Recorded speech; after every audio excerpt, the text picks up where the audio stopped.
examines one of the most debated moments in modern Buddhist history, a historical act of protest that helped expose a regime, forced Washington to reconsider one of its key allies in Southeast Asia, and produced a photograph the world has never stopped looking at.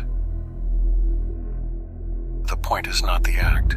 The point is the world that made it possible, and the mind that met it.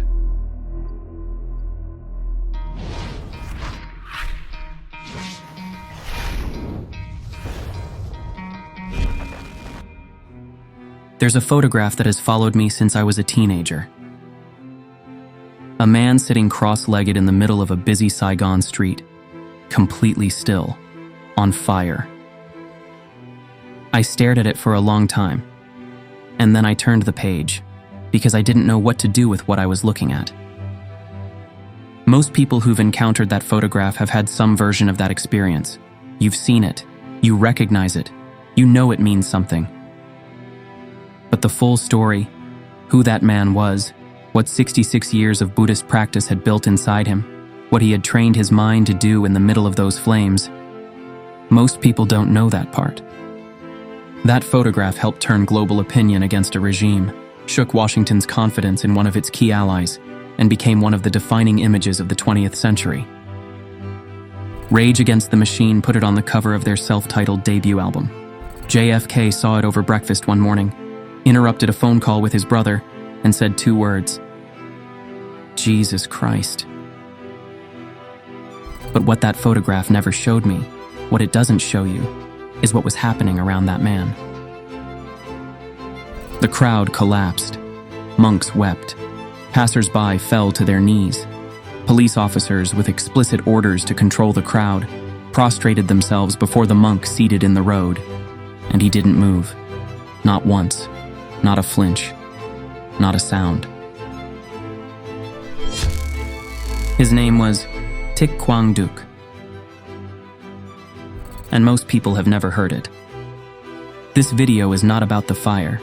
It's about the stillness and what 66 years of Buddhist practice looks like when it's pressed all the way to the edge.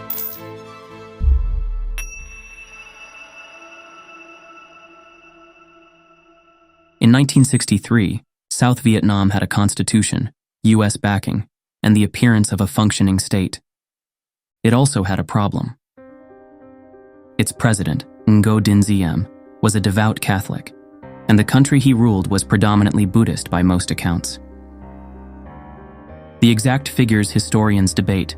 Western journalists of the era consistently overestimated Buddhist numbers, but Diem's systematic favoritism toward Catholics was documented regardless of the precise percentages. The tension alone doesn't explain what happened.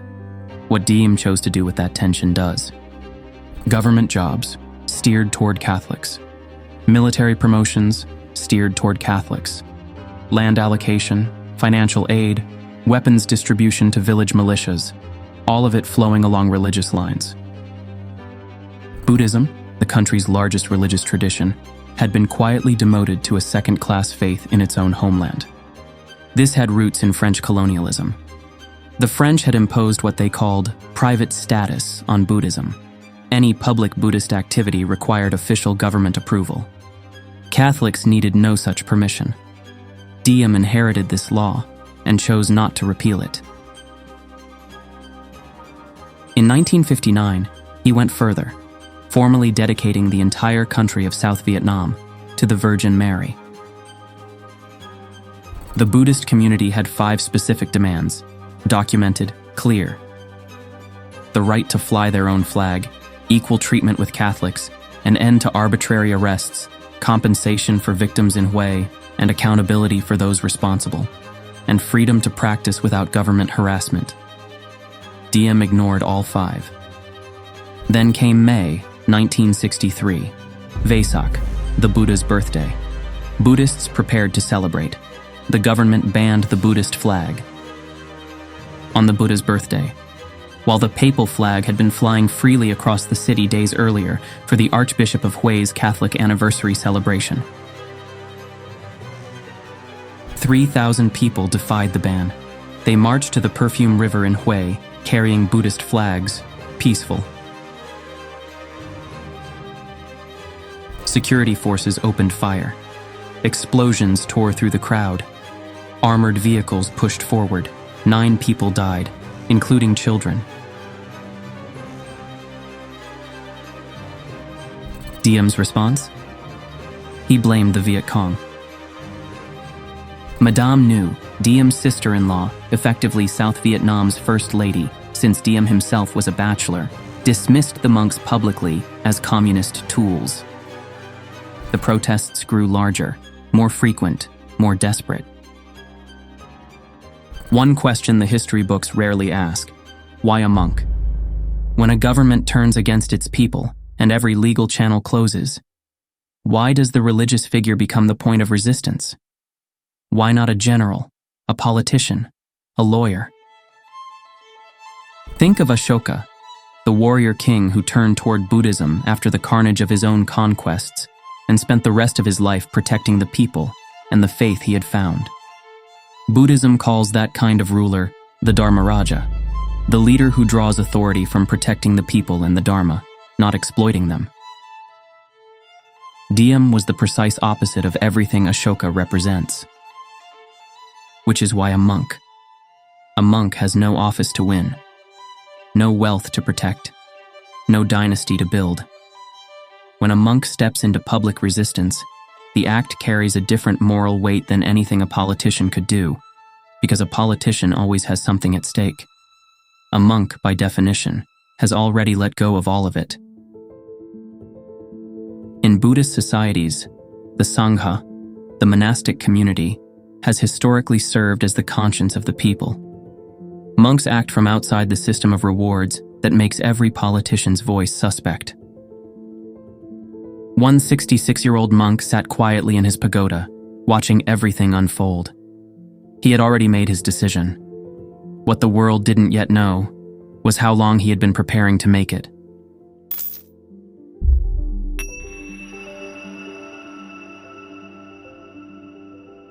The night before June 11th, 1963, Thich Quang Duc wrote one letter. Not a manifesto, not a political statement, a plea addressed directly to President Diem, asking for compassion toward the Vietnamese people. He didn't mention himself once, not his name, not his intention, not what he was about to do, nothing about himself at all. His last sentence would begin, "Before closing my eyes and moving towards the vision of the Buddha." We'll come back to those words. To understand why that letter reads the way it does, you have to go back to 1897. Born Lam Van Tuc, one of 7 children in central Vietnam. At 7 years old, he left home to study Buddhism under his uncle, a senior monk who raised him as a son. Those who knew him in later years described a man who moved slowly and deliberately, who listened completely before speaking, if he spoke at all. A quality of stillness that seemed less like personality and more like practice. At 7 years old, he walked away from everything familiar. Buddhism has been thinking about that kind of departure for 2,500 years, what it means to step out of the life you were handed and toward something you can't yet name. The tradition calls it pravrajya, the first leaving, the first loosening of the assumption that you are the things surrounding you, your name, your family, your possessions. He was 7. He didn't have a word for what he was doing. He walked toward what he sensed was real. Novice vows at 15, full ordination at 20 years old. His teacher gave him a new name, Thich Quang Duc. The one who spreads virtue extensively, a name that in retrospect carries a strange and heavy accuracy. Immediately after ordination, he retreated alone to a mountain near Ninh Hoa, 3 years as a hermit. The Buddhist tradition calls this tapas, the deliberate burning away of self-attachment through solitude and sustained practice. The slow discovery that the self he assumed was permanent was not. Then he returned, and he worked. 4 decades of it, traveling, teaching, building. 31 temples constructed across Vietnam.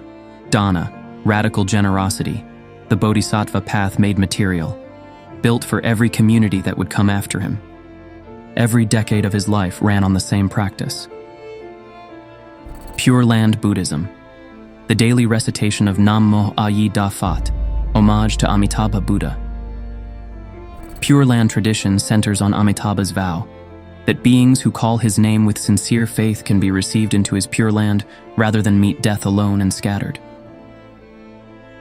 For 46 years, Quang Duc had been aligning his attention with that vow, training the mind to meet death without scattering. He could not have known the place or the date, but the practice had been shaping that final encounter long before Saigon. When the crisis erupted in 1963, he didn't seek a role. Another monk volunteered to go first on June 11th. Quang Duc's seniority prevailed. He was chosen because he was the most senior.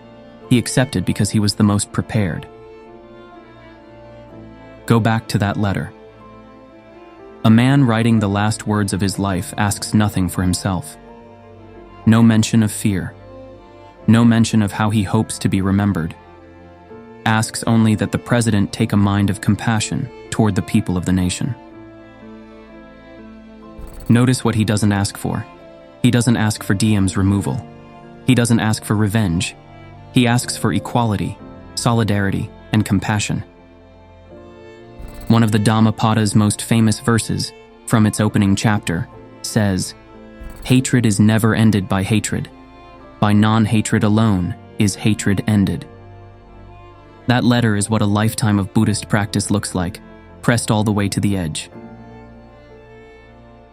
The next morning, 350 monks and nuns formed a procession through Saigon, and 2 journalists almost didn't bother showing up.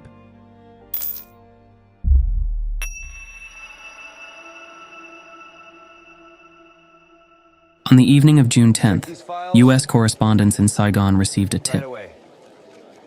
Something important would happen the following morning outside the Cambodian embassy. Most ignored it. Buddhist protests had been going on for weeks. Malcolm Brown of the Associated Press received the call.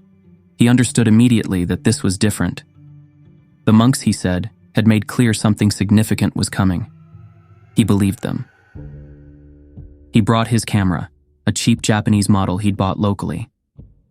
David Halberstam of the New York Times also arrived. They were the only 2 Western journalists present. The location was deliberate. The Cambodian government had publicly accused Diem of mistreating Buddhist minorities. Positioning the protest directly in front of their embassy sent a message addressed internationally before a single word was spoken. What arrived that morning was not an impulsive act.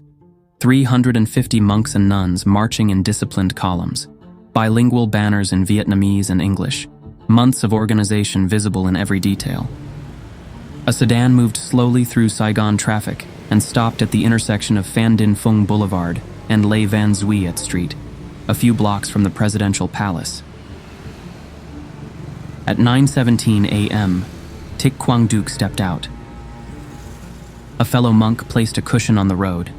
He sat in lotus position, Padmasana, the same posture the Buddha held under the Bodhi tree on the night of his enlightenment. Deliberate liturgical language, spoken through the body rather than words. He began rotating wooden prayer beads. He began to recite, Nam Mô A Di Đà Phật. In Pure Land Buddhism, reciting Amitabha's name at the moment of death is the practice the entire tradition orients toward. Navigation. A mind trained for decades to move in one direction, moving in that direction. Whatever one believes about what follows death, what this points to is the quality of attention present in that intersection, not scattered, not panicked, entirely directed. The monks around him began chanting. The city stopped. Brown later described the moment of recognition. I realized at that moment exactly what was happening. He raised his camera and kept shooting. I photographed, again and again, and it protected me from the horror of the scene. The crowd collapsed into wailing. Monks prostrated in the road, passers-by prostrated. The police, officers with explicit orders to control the crowd, prostrated themselves before the monks seated in the road. The fire department arrived. but the monks lay down in front of the fire truck's wheels, blocking them with their own bodies. This was not one man acting alone. It was a community choosing to protect a final act of witness. David Halberstam stood close enough to understand the enormity of what he was witnessing. He wrote afterward, "He never moved a muscle, never uttered a sound, his outward composure in sharp contrast to the wailing people around him." Brown, speaking to Time magazine years later, added one more detail. "I don't know exactly when he died. It was impossible to tell by looking at his face. He did not cry out in pain." What witnesses were responding to, Buddhists would understand through the lens of samadhi, meditative composure so complete that the ordinary reactive mind simply isn't running the show. Historians saw discipline. Witnesses saw something they could barely put into language. Every account returns to the same thing. Something in that stillness demanded reverence from people who hadn't planned to give it. One thing the record makes clear: the video circulating online that claims to show that morning is not authentic footage. Some clips are reconstructions, not verified records of the event. The only reliable visual record of June 11th, 1963, is Malcolm Brown's photographs. Brown and Halberstam would both win Pulitzer Prizes for their Vietnam coverage the following year. Afterward, Quang Duc's letter was read publicly. "Before closing my eyes and moving towards the vision of the Buddha, I respectfully plead to President Ngo Dinh Diem to take a mind of compassion towards the people of the nation and implement religious equality to maintain the strength of the homeland eternally. I call the venerables, reverends, members of the Sangha, and the lay Buddhists to organize in solidarity, to make sacrifices, to protect Buddhism." Nothing in that letter asks for him to be remembered. Everything in it asks for others to suffer less. That is karuna, active compassion. Brown had photographed the event on roughly 10 rolls of film. Getting those photographs out of Vietnam required its own act of improvisation. He smuggled the film out via a trusted passenger on a flight, a courier operating in plain sight.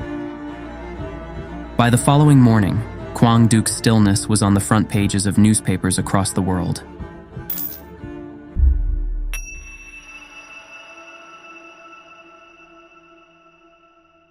JFK was on the phone with his brother Robert. They were talking about racial segregation in Alabama when an aide handed the president his morning newspapers. He stopped mid-sentence. "Jesus Christ." He later said, "No news picture in history has generated so much emotion around the world as that one." That reaction, from the president of the country sponsoring the regime Quang Duc had just confronted, is where the Buddhist teaching of Pratyasamutpada becomes almost uncomfortably literal. Dependent origination, the principle that nothing arises alone, that every action sends ripples through a web of conditions the original actor cannot fully predict or control. One man maintained stillness in a Saigon intersection. What followed is dependent origination made visible, historical fact you can trace across 6 decades. Brown won the World Press Photo of the Year. The image ran on front pages worldwide within 24 hours, taken on a cheap Japanese camera, smuggled out on a passenger flight by a journalist who almost stayed home that morning. China distributed millions of copies across Asia and Africa, framing it as evidence of US imperialism. Europe sold it as postcards throughout the 1960s. The same image, read through completely different political conditions, producing completely different meanings. Senator Frank Church took to the Senate floor and declared that such scenes had not been witnessed since Christian martyrs walked hand in hand into the Roman arenas. The American political establishment could no longer treat the Buddhist crisis as a local problem. Diem claimed Brown had bribed Quang Duc, that the monk was drugged, forced. Madame Nu publicly declared she would clap hands at seeing another monk barbecue show and offered to provide the imported mustard. The only thing they have done, they have barbecued one of their monks, whom they have intoxicated, whom they have abused the confidence. And even that barbecuing was done not even with self-sufficient means, because they use imported gasoline. The international reaction to those words ended whatever remained of the regime's credibility in Washington. 5 more monks followed in the months ahead. November 1st, 1963. The South Vietnamese military overthrew Diem. He was assassinated the next day. The chain of military coups that followed left South Vietnam politically fractured, too unstable to hold against the North Vietnamese forces pressing from above.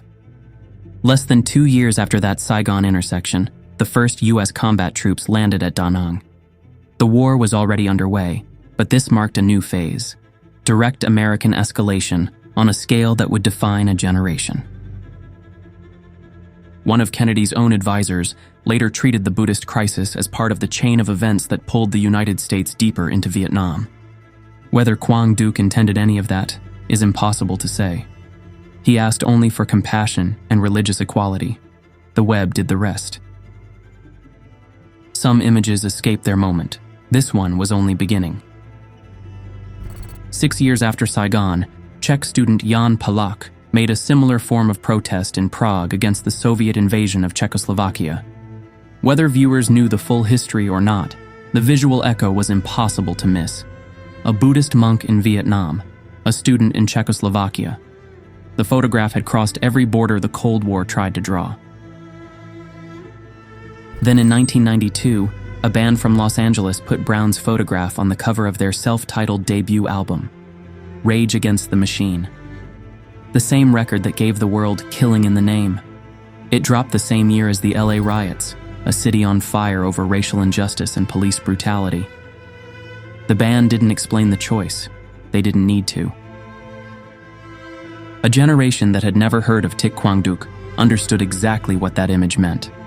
One of Brown's photographs still sits physically attached to the sedan Quang Duc rode in that morning, a tourist exhibit in Hue today. Quang Duc could not have known about Jan Palach, or Rage Against the Machine, or what musicians in Los Angeles would decide 29 years later. He could only control one thing: the quality of his own attention in that intersection. The web did everything else. Dependent origination moves in unexpected directions. The most unexpected came not from a government, a photograph, or a band, but from something that didn't burn.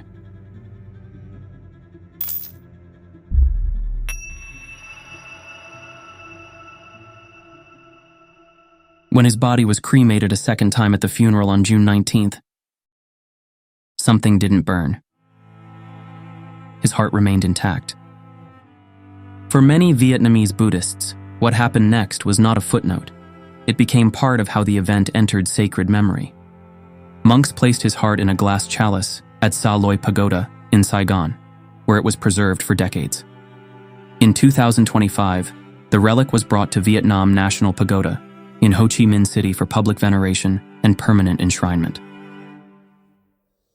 In Buddhist relic tradition, sharira, the physical remains of a revered practitioner whose life showed deep spiritual cultivation, are understood as expressions of what they built in that life.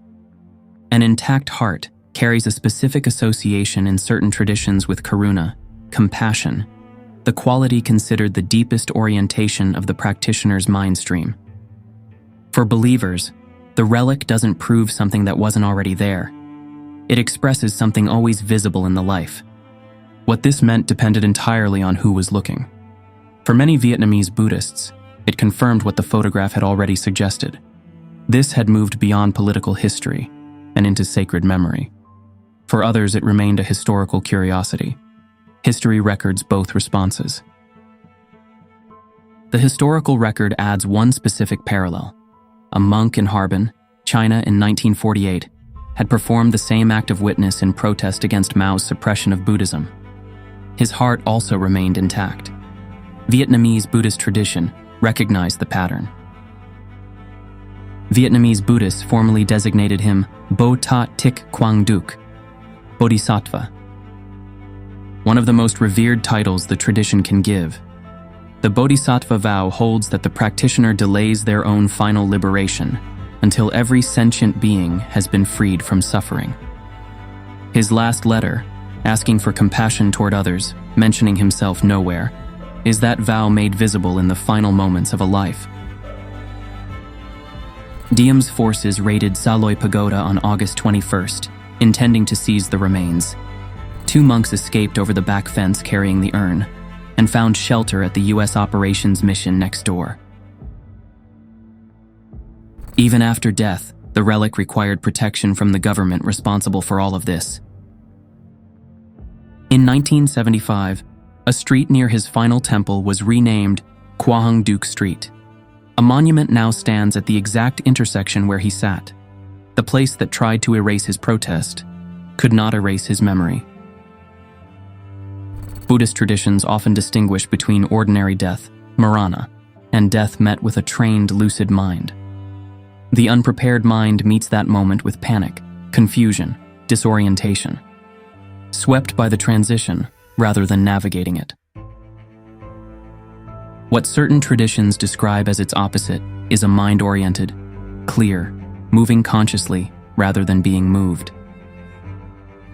What witnesses described in that Saigon intersection, the absolute stillness, the prayer beads rotating, the recitation of Amitabha's name continuing, pointed, for those who understood Pure Land practice, toward the second.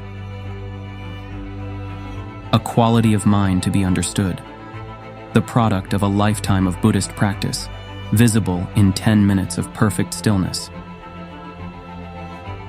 Which brings us to the question the whole story has been circling, the one that actually matters for anyone watching this.